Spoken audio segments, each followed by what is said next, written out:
오늘은 우리가 지난 시간에 이어서 같은 옳지 않은 청지기의 비유라는 말씀을 다시 한번 살펴보려고 합니다.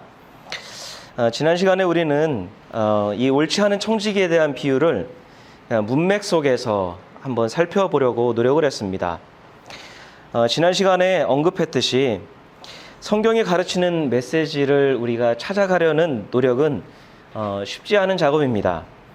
왜냐하면 우리가 예수께서 말씀하신 그 현장에 우리가 없었습니다. 그리고 성경에 기록될 당시 그 장소에 우리가 있지 않았기 때문에 사람이 그 완벽한 해석을 한다라는 것은 사실 불가능에 가깝지요. 따라서 우리가 할 수 있는 최선은 뭐냐면 문맥을 따라 읽는 겁니다. 문맥을 따라 읽으면서 그 현장의 분위기가 어땠을까, 그리고 그 상황이 어땠을까 파악하면서 읽어야 그나마 조금이라도 성경의 메시지에 가까이 갈 수 있겠지요. 문맥을 따라서 읽는 것의 장점은 성경을 내 생각과 의도로 해석하지 않는다는 거죠. 우리는 인간인지라 자꾸 성경 속에서 내가 원하는 걸 얻어내려고 합니다. 사실 목사에게 있어서 가장 큰 무기가 설교입니다. 설교를 통해 내가 원하는 대로 성도들을 만들어갈 수 있고요, 세뇌를 시킬 수도 있어요.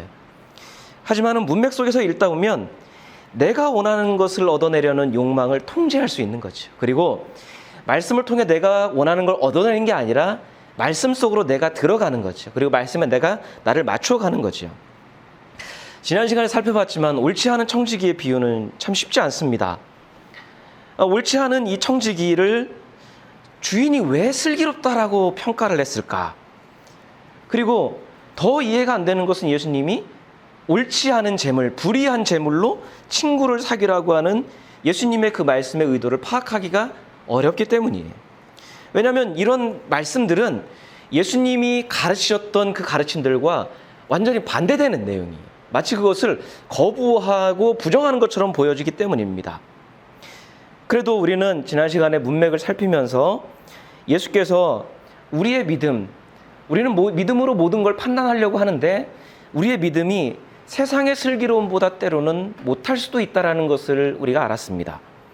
또 우리는 믿음을 갖고 세상에 있는 불신자들을 판단하는데 때로는 불신자들의 슬기로움이 세상을 이롭게 하는 반면에 우리의 믿음이 그보다도 못할 수도 있다는 우리의 믿음에 대한 자성을 우리가 지난 시간에 한번 얻었습니다.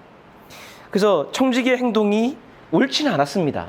이해할 수 없지요. 근데 그 청지기의 옳지 않은 행동이 주인의 명예를 높여주었고 곤고한 삶을 살고 있었던 그 소작농들의 숨통을 트이게 한 면에서 우리의 믿음이 과연 세상을 유익하게 하는가, 우리의 믿음은 과연 어렵고 공고한 사람들의 숨통을 좀 트여주게 하는 유익한 믿음인가에 대해서 한번 살펴봤습니다. 그래서 청지기를 칭찬한 주인과 예수님의 말씀이 분명 지금의 우리의 믿음을 한번 돌아보게 하는 그것을 우리가 한번 살펴보았죠. 오늘도 같은 본문을 우리가 살펴보는데 지난 시간에 말씀했던 것처럼 우리가 수련회를 못하니까 여름 특강처럼 이제는 좀 전혀 다른 관점에서 이 본문을 한번 살펴보려고 합니다. 사실 제가 이 본문을 이게 묵상하면 묵상할수록 좀 늪에 빠지는 느낌이었어요. 질문은 많아지는데 출구가 전혀 없는 것 같은 그런 느낌을 받으면서 야, 내가 참 무지하구나. 목사로서의 한계도 느끼고 그리고 얼마나 더 공부해야 되고 깊이 봐야 되고 하는지를 한번 절실하게 느끼는 한 주였습니다. 우리가 여기서 한번 더 살펴봐야 되는 것은 주인이 왜 청지기에 행한 옳지 않은 일을 칭찬했을까요? 이게 항상 질문으로 남아요. 왜 칭찬했을까? 만약에 이 주인이 하나님이시라고 한다면 옳지 않은 청지기의 그 옳지 않은 행동을 칭찬한 거거든요. 근데 이게 의문이 남는 거죠. 그리고 또 예수님은 제자들한테 이걸 이야기하면서 불의한 재물로 친구를 사겨라, 이렇게 말씀하시는 게 여러분 이해가 안 돼요. 그 말씀을 다시 한번 우리가 살펴보겠습니다. 16장 9절 같이 읽겠습니다. 그러므로 내가 너에게 말한다. 불의한 재물로 친구를 사귀어라. 그래서 그 재물이 없어질 때에 그들이 너희를 영원한 처소로 맞아들이게 하여라. 여러분, 예수님의 제자라고 하면 언제 어디서나 우리가 바르게 살아야 합니다. 우리가 예배 끝날 때 항상 고백하듯이 언제 어디서나 누구에게나 그리스도인으로 사는 게 우리의 삶의 신앙의 목적이에요. 그리고 재물 또한 우리가 바르게 얻고 바르게 옳게 써야 합니다. 그런데 옳지 않은 재물, 불의한 재물로 친구를 사겨라. 그렇다고 하면 이 말이 과연 신앙적으로 옳은가? 옳지 않은 재물로 친구를 사귀는 것은 절대로 신앙 안에서 우리가 정당화할 수 없는 거죠.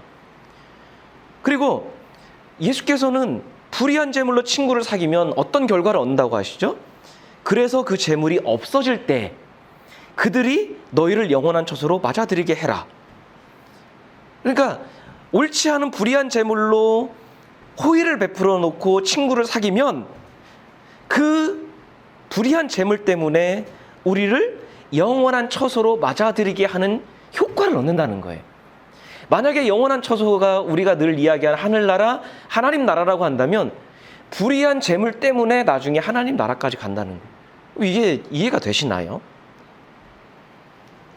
좀 이 말씀을 묵상하면 묵상할수록 너무 해괴망측한 거예요.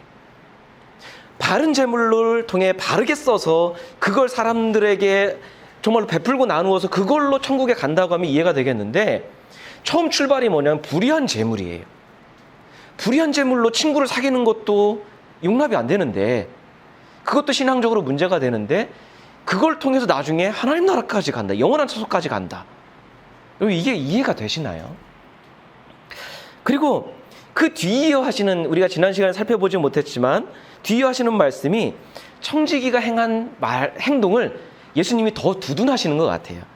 우리 16장 10절에서 12절 말씀 같이 읽겠습니다. 지극히 작은 일에 충실한 사람은 큰 일에도 충실하고 지극히 작은 일에 불의한 사람은 큰 일에도 불의하다. 너희가 불의한 재물에 충실하지 못하였으면 누가 너희에게 참된 것을 맡기겠느냐? 또 너희가 남의 것에 충실하지 못하였으면 누가 너희에게 너희의 몫인들 내주겠느냐? 여러분 10절의 말씀은 좀 이해가 돼요. 왜냐하면 성경에서 말하는 원리와 똑같기 때문이에요. 지극히 작은 일에 충성한 사람에게 큰 일에도 충실한다. 우리가 달란트 비유에서도 보지만 작은 일에 충실한 사람에게 큰 일이 맡겨집니다.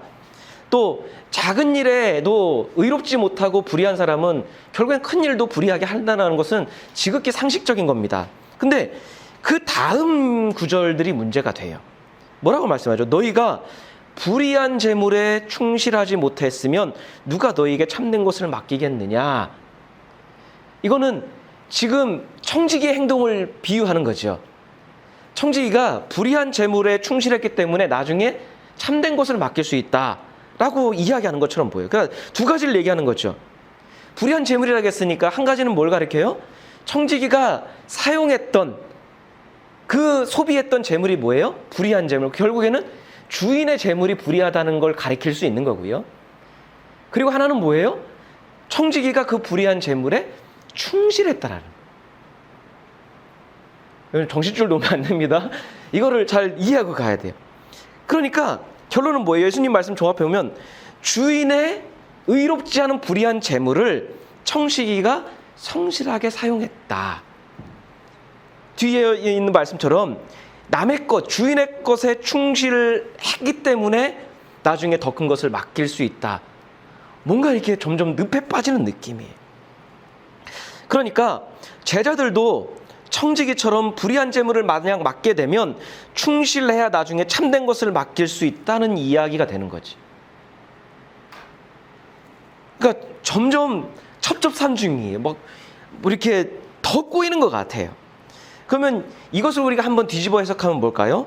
불의한 재물을 함부로 해도 된다는 걸까요? 믿는 사람들이 불의한 재물에 손을 대도 된다는 얘기일까요? 만약에 좋은 일에 쓴다면 그 재물이 의로운 재물이든 불의한 재물이든 어떻게 해도 상관없다는 얘기일까요? 불의한 재물은 우리가 좀 훔쳐도 되고 불의한 재물에 대해서 좀 사기를 쳐도 되고 좀 그런 말일까요? 그러니까 불의한 재물을 함부로 사용하거나 훔쳐도 죄도 안 되고 도둑질도 아니고 사기도 아니라는 이야기일까요? 그러니까 묵상할수록 점점 이렇게 빠져드는, 그러니까 헤어나올 수 없는 그곳으로 들은 것 같아요. 그런데 예수께서 마지막에 모든 비유의 말씀을 하시고 나서 결론을 내리시는데 우리 16장 13절 말씀 같이 읽겠습니다. 한 종이 두 주인을 섬기지 못한다. 그가 한쪽을 미워하고 다른 한쪽을 사랑하거나 한쪽을 떠받들고 다른 쪽을 업신여길 것이다. 너희는 하나님과 재물을 함께 섬길 수 없다. 그러니까 예수님이 우리가 알다시피 누가복음 15장에서 세 가지 비유, 그 다음에 불의한 청지기의 비유, 이 네 가지를 말씀하신 다음에 최종적으로 내리는 결론이 뭐냐면 하나님과 재물을 함께 섬길 수 없다. 예요. 그러니까 이것이 비유의 결론이라면 예수님은 앞에 세 가지 비유를 쭉 이야기하신 이유가 뭐예요? 이 말씀을 하고 싶었던 거예요. 재물을 대하는 태도, 너희의 재물을 대하는 태도가 잘못되어 있다고 말씀하는 거예요. 하나님을 섬기고 있는 믿음이 좋다고 하는 누군가가 하나님과 재물을 겸하여 섬기려고 하는 그런 삶을 살고 있었던 거예요. 그러니까 예수님께서 절대로 하나님과 재물은 함께 섬길 수 없다라고 결론을 내리신 거예요. 그러니까 이런 관점에서 보면 우리가 잃은 양의 비유에서, 잃은 아들의 비유에서 어땠어요? 둘째 아들이 아버지의 재물을 낭비했습니다. 옳지 않은 청지기의 비유에서도 재물에 대한 청지기의 태도, 청지기가 주인의 재물을 낭비한 재물에 대해서 계속 이야기를 하셨어요. 그리고 이것을 뒷받침하는 게 뭐냐면 예수님이 이 비유를 말씀하셨어요. 너희가 하나님과 재물을, 이게 네 가지 비유를 말씀하시고 하나님과 재물을 겸하여 섬길 수 없다라고 말씀하시고 이것을 듣고 있었던 바리새파 사람들이 어떻게 반응하는지를 기록하고 있습니다. 우리 14절 말씀인데요. 같이 읽겠습니다. 돈을 좋아하는 바리새파 사람들이 이 모든 말씀을 듣고 나서 예수를 비웃었다.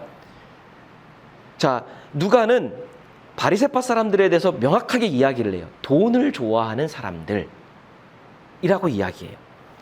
자, 예수님이 처음에 비유를 왜 말씀하셨죠? 예수님이 세리와 죄인들과 함께 식사하고 그들에게 하나님 나라의 가르침을 가르쳐주고 있으니까 그것을 바라보던 바리새파 사람들과 율법학자들이 여기에 딴지를 걸었어요. 그죠? 왜 죄인들과 밥 먹나? 그러니까 예수님께서 그래서 이 비유들을 통해서 뭘 말씀하셨던 거죠? 잃은 자들을 되찾는 것, 잃은 자들이 돌아오는 것을 하나님이 기뻐하신다. 그러니까 그 정도였던 것 같아요.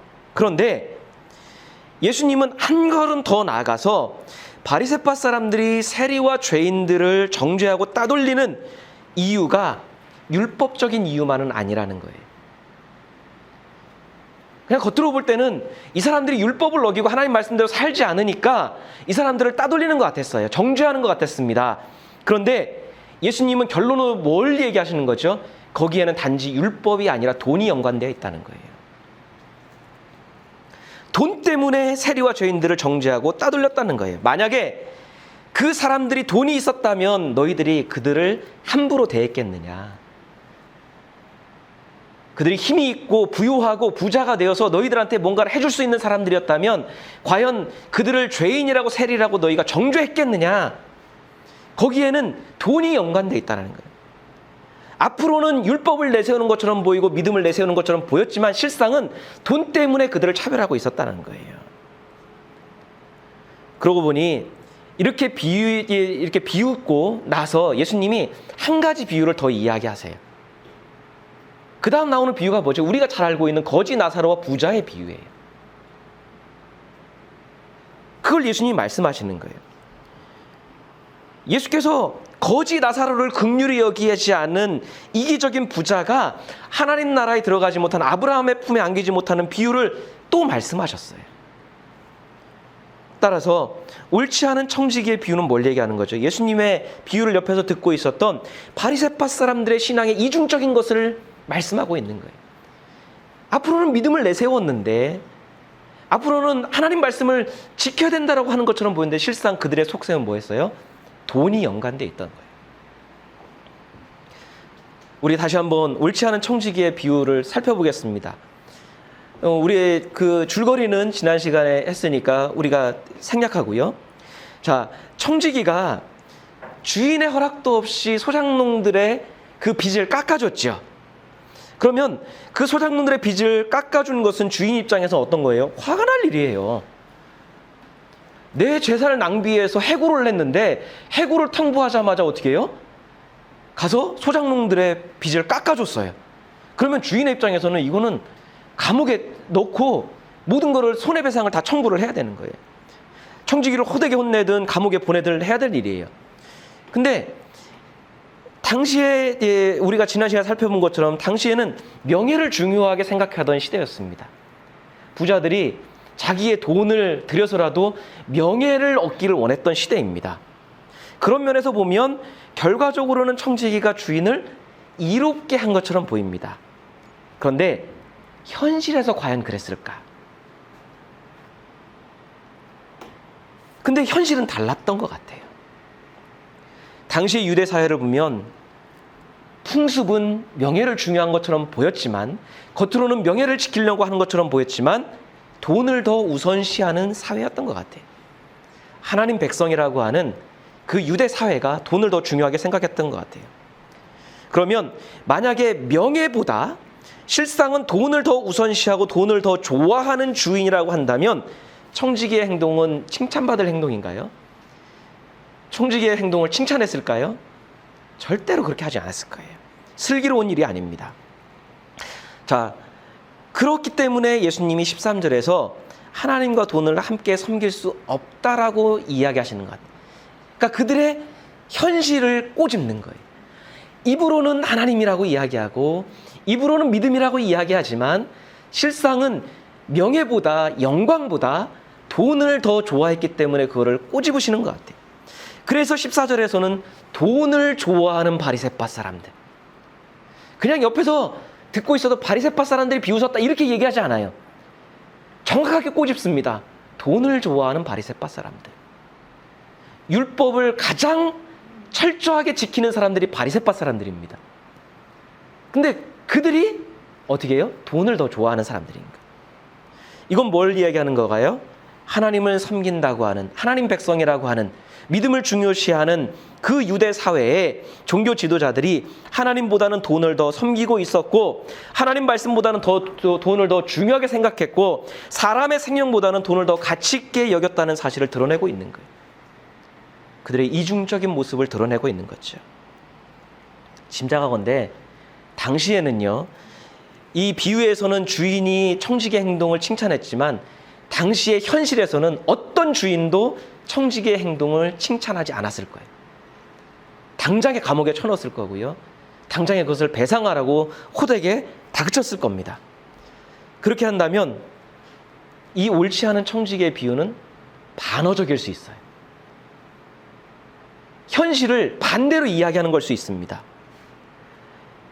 예수께서는 청지기와 주인의 그 입을 통해서 하나님보다는 재물을 더 중요하게 생각하고 사람보다는 돈을 더 중요하고 가치 있게 생각한 그들의 이중적인 신앙을 반어적으로 드러내는 거예요. 너희들은 이렇게 칭찬하는 사람이 있냐? 청지기가 이렇게 소작농들을 도와주고 그렇게 어려운 사람들을 도와주고 그 재물을 그렇게 쓴 것에 대해서 칭찬할 주인이 있냐? 없지라고 이야기하는 거예요. 만약에 우리가 구약의 말씀을 살펴보면 이스라엘이요, 하나님의 율법을 그들의 말대로 믿음대로 지켰다고 하면요, 땅을 많이 소유한 대지주가 절대로 존재할 수 없는 사회가 바로 유대 사회입니다. 이스라엘에는 아주 독특한 제도들이 있거든요. 하나님 명령하신 제도가 있어서 만약에 그들이 정말로 말씀대로 살았다고 하면은 땅을 많이 소유한 그런 대지주가 존재할 수 없고요.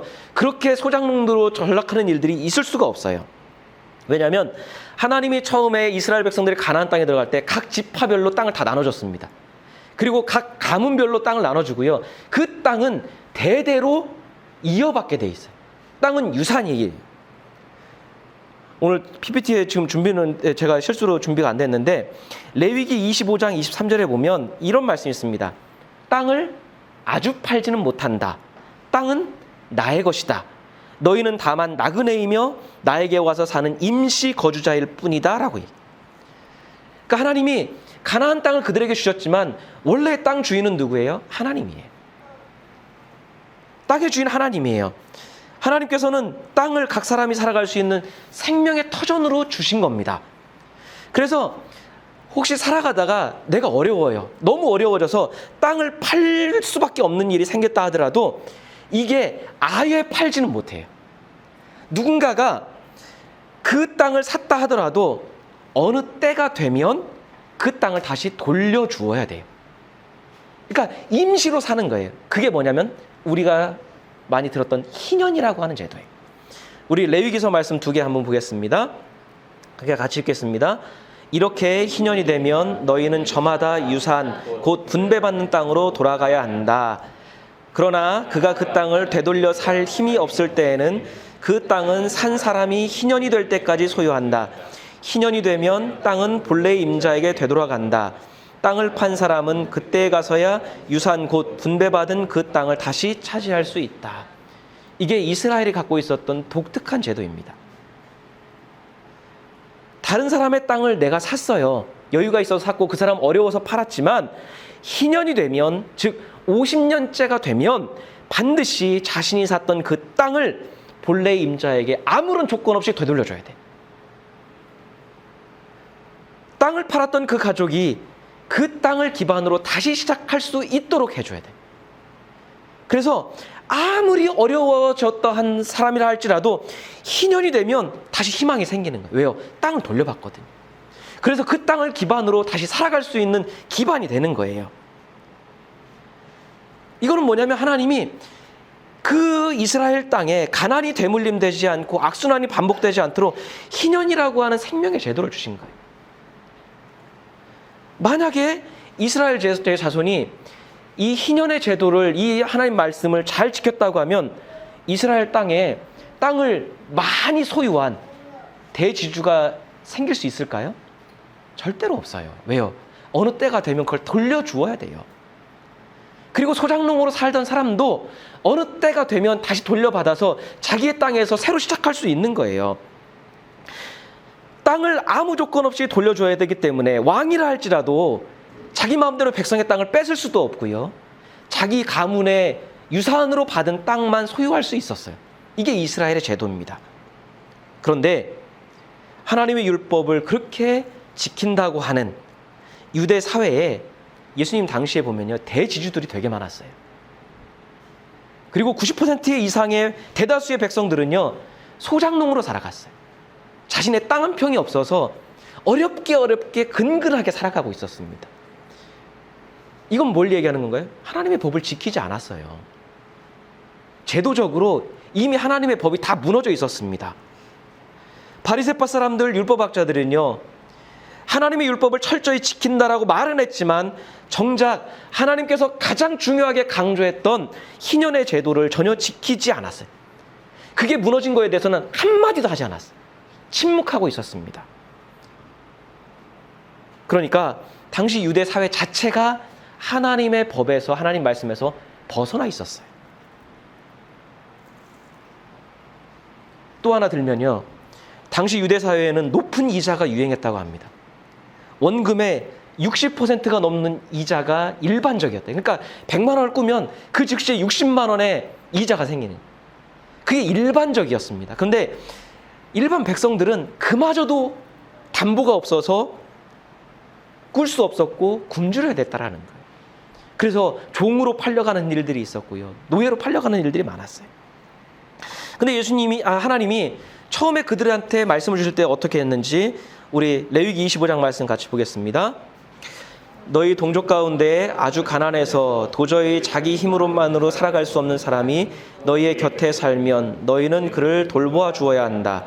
너희는 그를 나그네와 임시 거주자처럼 너희와 함께 살도록 하여야 한다. 그에게서는 이자를 받아서도 안 되고 어떤 이익을 남기려고 해서도 안 된다. 너희가 하나님 두려운 줄을 안다면 너희의 동족을 너희의 곁에 데리고 함께 살아야 한다. 너희는 그런 사람에게 이자를 받을 목적으로 돈을 구워주거나 이익을 볼 셈으로 먹거리를 구워줘서는 안 된다. 이게 하나님의 명령입니다. 가난한 사람들한테 이자를 받아서는 안 되고요, 그들한테 이자를 받을 목적으로 뭘 주어서도 안 된다라는 거예요. 하나님은 자신의 힘으로 살아갈 수 없을 정도로 어려운 사람에게는 절대로 이자를 받으면 안 된다고 이야기하세요. 그런 사람의 이익을 볼셈으로 속셈으로 꾸어주면 안 된다고 이야기해요. 뭐라고 이야기하시나요? 너희가 하나님 두려운 줄을 안다면, 너희가 정말로 하나님을 경외한다면, 너희가 정말로 하나님을 믿는다면 절대로 그렇게 해서는 안 되고, 너희가 정말로 나를 경외한다면 그를 진심으로 도와줘야 된다고 이야기해요. 그런데 하나님의 율법을 목숨 걸고 지킨다고 했던 사람들이 율법학자들이고 바리새파 사람들입니다. 그런데 그들이요, 이 높은 이자를 받고 있었던 가난한 자들을 그렇게 더 공궁으로 몰아내고 있었던 것에서는 한마디도 하지 않아요. 종교적인 의무에 대해서는 강조했을지 모르겠지만 하나님 백성으로서 함께 살 수 있도록 만든 제도가 이미 무너진 것에 대해서는 아무 이야기도 하지 않아요. 높은 이자 때문에 종으로 팔려가고 온 가족이 자녀를 노예로 팔고 있는 그 끔찍한 상황에 대해서 바리새파 사람들, 율법학자들은 침묵합니다. 오히려 불법을 행하는 지주들, 부자들 편에 서서 삶에 지친 백성들을 죄인이라고 정죄하는, 너 종교적인 행위 못했으니까, 의무를 다하지 못했으니까 너는 죄인이야, 죄인이야. 누가 백성들을 죄인으로 만들었나요? 누가 청지기를 불의하게 만든 건가요? 사람보다 돈을 좋아했고 사람보다 돈을 더 가치 있게 여겼던 그들, 앞으로는 믿음을 내세웠지만은 정작 돈을 좋아해서 돈에 휘둘렸던 그들에 의해서 어쩔 수 없이 그들이 죄인으로 내몰렸고 청지기는 불의하게 될 수밖에 없었던 건 아닐까요? 이렇게 보면요, 옳지 않은 청지기의 비유는 믿음이 좋다고 여겼던 바리새파 사람들, 율법학자들, 당시 믿음을 내세웠던 사람들을 고발하는 내용이 되는 거예요. 돈을 좋아했던 종교 지도자들이 가난하고 힘없는 백성들의 신음, 그들의 처지를 돌보고 그들을 어떻게든지 회복시키려고 하는 데는 관심이 없이 힘있고 영향력 있는 돈 있는 자들의 편에 서서 오히려 그들의 불법과 불의를 두둔해 주었던 거죠. 왜 그들이 그거를 침묵하고 두둔했나요? 그들에게 받는 게 있기 때문이에요. 그들에게 얻는 유익이 있기 때문입니다. 때로는 그들 자신이요 대지주가 되었고요, 때로는 그들이 가진 돈으로 높은 이자를 받는 사람들이었어요. 얼마나 이중적입니까? 그들은 자신에게 이익이 되는 하나님 말씀은 철저히 지켰는지 몰라요. 왜요? 그 종교적인 의무를 강조하면요, 백성들이 하나님 앞에 바치는 것들이 있어요. 성전세를 비롯해서 많은 것들이 바쳐지면 자신에게 돌아오는 게 있었습니다. 하지만 자신에게 손해가 되는 율법은 은근히 빼는 거예요. 이야기조차 하지 않는 거예요.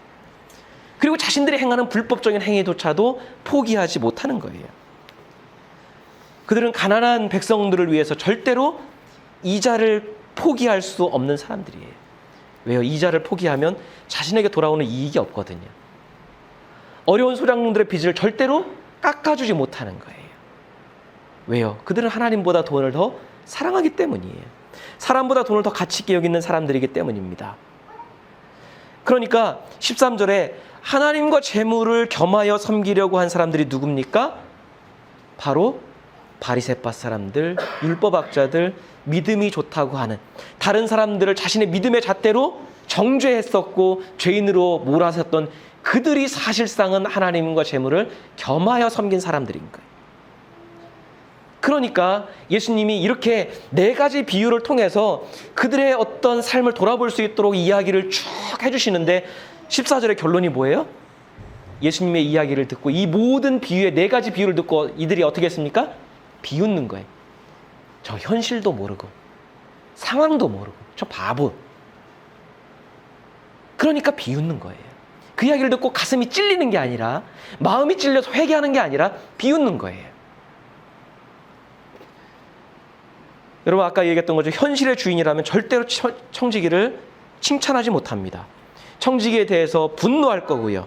그런데 만약에 이야기 속에 등장한 그 주인이 하나님이시라고 한다면 청지기를 칭찬하실 거라는 거예요. 너희는 못하지만 하나님이 주인이시라고 하면 청지기의 행동을 칭찬할 거라고 이야기하시는 거예요. 왜요? 청지기는 유대인들이 마땅히 했어야 될, 믿는 사람이라면 당연히 해야 될 그 일을 해낸 거예요. 잘못된 제도에 저항해서 그 일을 해낸 거예요. 비록 자신의 앞날을 위해서 한 것이지만 너무나도 태연하게 당연하게 하나님 법을 어기고 있었던 그 주인의 불의한 재물을 원래의 목적으로 돌려놓았기 때문이에요.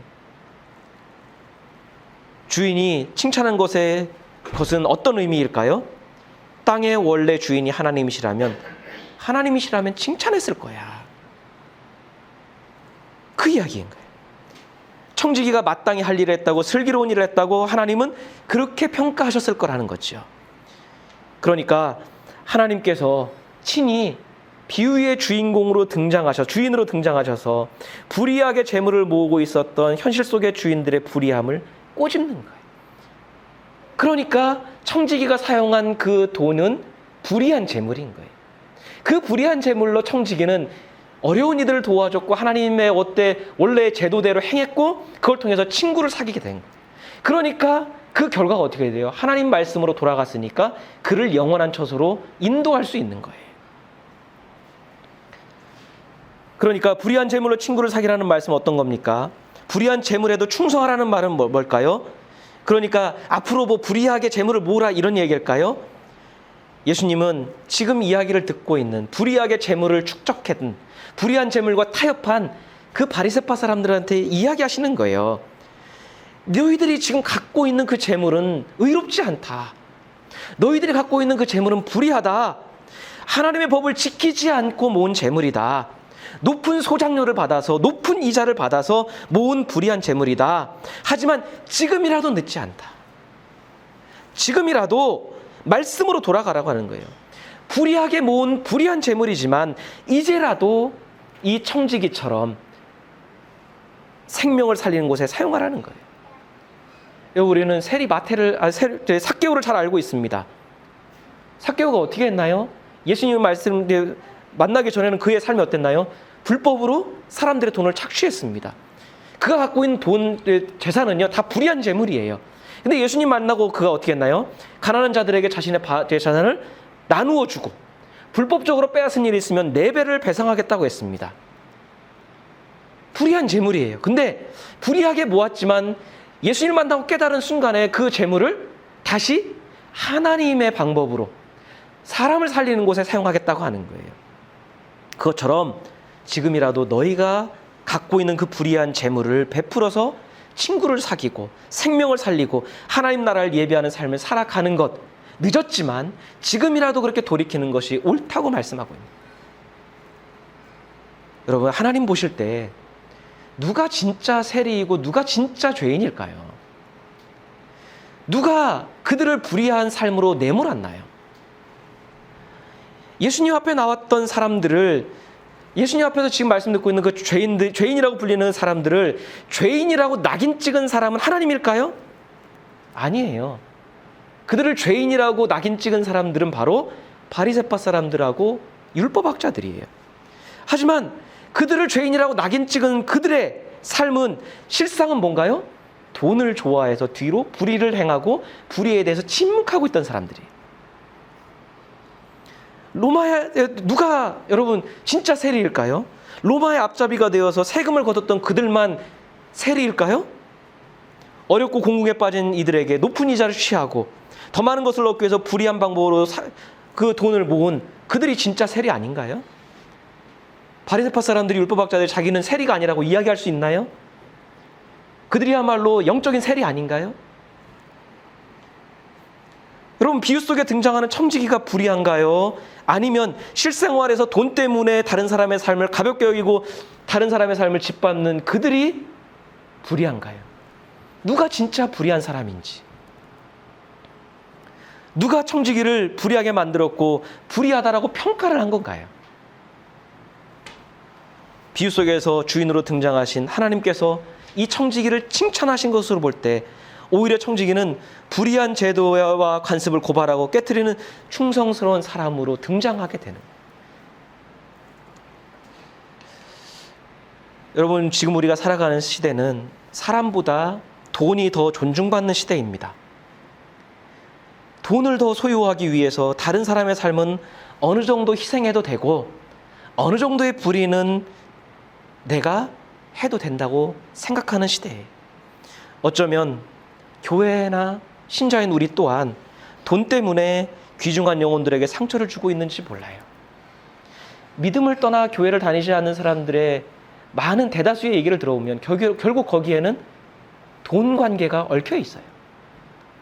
돈 때문에 상처받고 돈 때문에 실망해서 교회를 다니지 않는 사람들이 부지기수입니다. 어쩌면 우리는 잘못된 판단 기준으로 우리는 믿음만 내세우고 있는데 애꿎은 사람을 불의하게 만들고요, 평가하고요, 믿음이 없기 때문에 구원받지 못한다고 우리 이야기하는지 몰라요. 이중적인 믿음으로 우리 자체가 불의한 제도 속에서 불의한 어떤 일들을 행하면서 도리어 다른 사람들을 불의하다라고 이야기하고 있는지 몰라요. 우리가 믿지 않는 사람들에 대해서 당신들을 불의하고 우리는 의롭다라고 이야기할 수 있나요? 우리가 지금 살아가는 우리의 믿음의 삶을 보면요, 그렇게 이야기하지 못할 것 같아요. 여러분, 우리 주님의 길교회는 현재 아무것도 가진 게 없어요. 그래서 저는 이 말씀이 더 소중하게 다가옵니다. 앞으로의 우리가 어떻게 갈아야 되고 어떤 교회를 만들어 가야 되고 어떻게 우리가 교회를 세워 가야 되는지, 아무것도 없는 이때부터 우리의 걸음이 이렇게 정해지고 있는 것 같아요. 무엇보다 돈보다 사람이 귀중하다는 이 당연한 사실을 우리는 앞으로도 잊지 않아야 될 것 같아요. 돈을 가진 정도에 따라서, 사회적 위치에 따라서 그 사람을 다르게 대접하고 대해야 하는 차별도 없어져야 되겠습니다. 하나님을 진실하게 섬기는 사람은 돈 때문에, 물질 때문에 사람을 판단하거나 가볍게 여기지 않습니다. 예수께서 우리에게 말씀하시는 거예요. 불의한 재물을 가지고서라도 친구를 사귀어라. 거기서부터 출발해라. 하물며 우리가 삶 속에서 애써 얻은 정당한 재물을, 그걸 가지고 사람을 얻는다고 하면, 사람을 살린다고 하면 얼마나 더 귀중하고 소중한 일이 될까요? 다른 사람들을 불의하다 평가하기 전에 우리의 믿음이, 우리의 관습이나 우리가 갖고 있는 교리나 이런 것들이 혹시 다른 사람들을 불의하게 만드는 잘못된 것은 아닌지 우리 자신을 늘 살펴보았으면 좋겠습니다. 그렇게 교회를 바로 세워가고 우리의 신앙을 바로 세워서 하나님과 재물을 겸하여 섬기는, 우리조차 착각하여 하는 그런 삶에서 벗어나서 하나님이 주신 것들로 생명을 살리고 영혼을 살릴 수 있는 우리 자신의 삶이 되고 우리 교회가 될 수 있기를 간절히 소원합니다. 우리 함께 기도하겠습니다.